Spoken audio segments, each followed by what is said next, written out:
ఏదైతే ఈరోజు మన జనసేన పార్టీ అధ్యక్షుల వారు ఏదైతే కమిటీ ఇచ్చారో ఆ కమిటీకి నేను నాకేం జరిగిందో పూర్తి వివరణ ఇవ్వడం జరిగింది. అదేవిధంగా పార్టీ అధ్యక్షులు గౌరవ శ్రీ పవన్ కళ్యాణ్ గారు,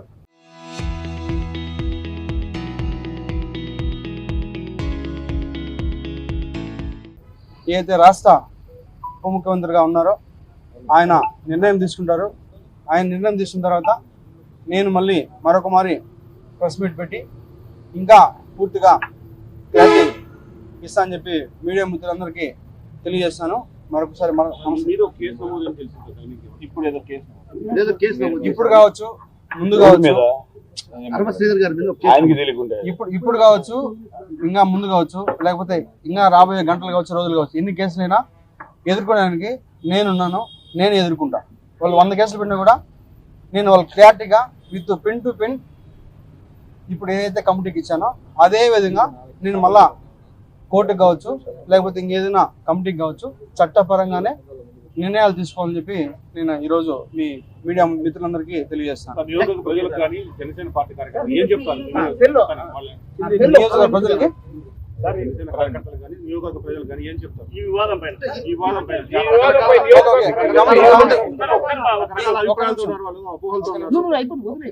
నాకు ఎవరైతే ఆ వ్యక్తికి జరిగిందో పూర్తిగా ఇది వ్యక్తిగత విషయం.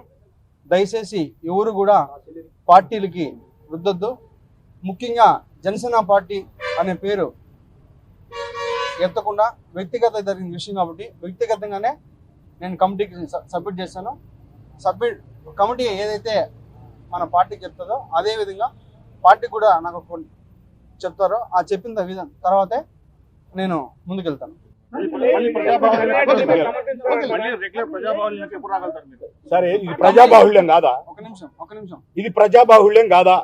ఇంత ఓపెన్ గా ఇంత ట్రాన్స్పరెంట్ బయట ఉంటే ఏందండి? ప్రజాబాహుళ్యంలోకి ఎప్పుడు వస్తారు? ప్రజాబాహుళ్యంలోకి ఎప్పుడు వస్తారు? ఇప్పుడు ఎక్కడున్నారు మీరు? ఎక్కడున్నారు ఇప్పుడు?